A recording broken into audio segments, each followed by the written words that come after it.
দর্শক বিভিন্ন ধরনের সিনেমা হলে এসে দেখছে, এটা খুবই ভালো ব্যাপার। আমরা যেন ভাইরালের পথে না যেয়ে ভালো কাজের পথ বেছে নিই। লাগছে ওরকম স্পেশাল কিছু লাগে না, তাণ্ডব বেশি ভালো লাগছে না।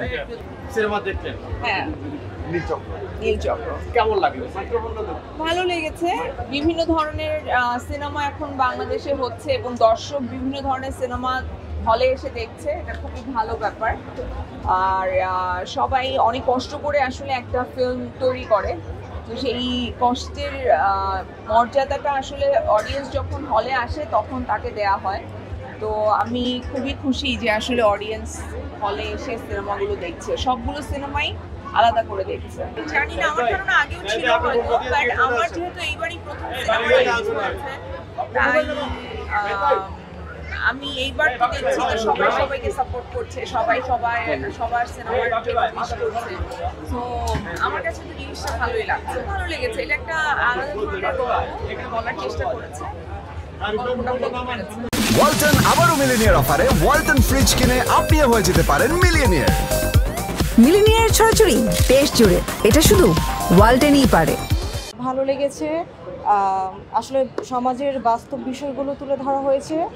তো আমাদেরকে আসলে বুঝতে হবে আমরা আসলে ভাইরালের নেশায় পড়ে যেন কেউ কোনো ভুল পথে না যায়, তো এটাই দেখা হয়েছে। আসলে দেখেন, আমি অ্যাজ অ্যান আর্টিস্ট তো আমি শুধু একজনের কাজই করবো না, বা একজন ডিরেক্টর শুধু আমাকে নিয়েই কাজ করবে না।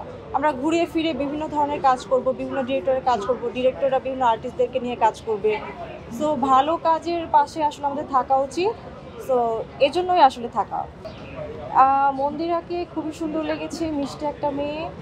আর আরিফিন শুভ, উনি তো আসলে সবসময়ই ভালো অ্যাক্টিং করেন, সো ভালো লেগেছে। এবং ওনাদের রসায়ন আসলে ভালো লেগেছে, এবং মানে খুবই সুইট একটা রসায়ন ছিল, সব মিলে ভালো লেগেছে। এবং মিঠু ভাইকে বলতে হয়, উনি আসলে সমাজের যে বাস্তব রূপ তুলে ধরেছেন ওনার মুভির মাধ্যমে, এটা আসলে খুবই ইম্পর্টেন্ট এবং খুব ভালো একটা মেসেজ দেয় আমাদের সবাইকে।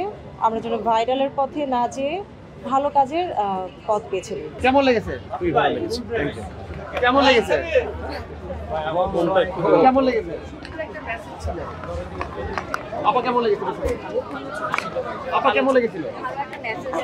কি মেসেজটা কি একটু বলবেন? এখনকার টাইম ফ্যাক্টর কেমন লেগেছিল? অসাধারণ হয়েছে মুভিটি, এবং আমাদের ইয়াং জেনারেশনদের এরকম মুভি আরও বেশি বেশি দেখা উচিত। এবং এখানে যে মেসেজটি ছিল, সোশ্যাল মিডিয়া যেমন আমাদের অনেক করে আসছে এবং পাশাপাশি অনেক ক্ষতির কারণও হয়ে দাঁড়াচ্ছে। এটি যেমন জীবনকে সামনের দিকে এগিয়ে নিয়ে যায়, পাশাপাশি এটি খারাপ দিকগুলো আছে। এখন আমরা ভালো দিকে যাব না খারাপ দিকে যাব, সেটা পুরোটা নির্ভর করে আমাদের নিজেদের উপর। কোনো একটা পছন্দের সিন এবং সবচেয়ে পছন্দের সিন ছিল যেটা রেজওয়ান ভাইয়াকে যখন আরিফিন শুভ ভাইয়া মারছিলেন, ওই সিনটি অনেক সুন্দর ছিল। কেমন লেগেছে? Fantastic movie, it's a very difficult. কেন এত ভালো লাগলো, কেন একটু বলবেন? হ্যাঁ, মানে ভালো লাগার কারণটা কি? বাংলাদেশে মোটামুটি যেগুলো ছবি দেখি এগুলো সব এক দাসে হয়, কিন্তু আজকের এই মুভিটা ক্রাইম দাসের একটু ডিফারেন্ট টাইপের, এই জন্য ভালো লাগছে। আনকমন লাগছে ওরকম স্পেশাল কিছু লাগে না, তাণ্ডব বেশি ভালো লাগছে না। বর্তমান সময়ের জন্য অত্যন্ত কার্যকরী একটা ফিল্ম। এটা পরিবার সহ সবাই মিলে বসে এটা দেখা উচিত। এটা আসলে আমাদের জন্য একটা মেসেজ, যে সৎ ব্যবহার করতে আমরা পারছি, আবার পারছি না। আমরা কতটুকু বেশি মাত্রায় পারছি কি না, কম মাত্রায় পারছি, এইটুকু আমাদের বোধতা হওয়া উচিত। এটুকু আমার কাছে মনে হয়। এর চেয়ে বেশি কিছু বললে মানুষদের আমি চাচ্ছি দেখুক।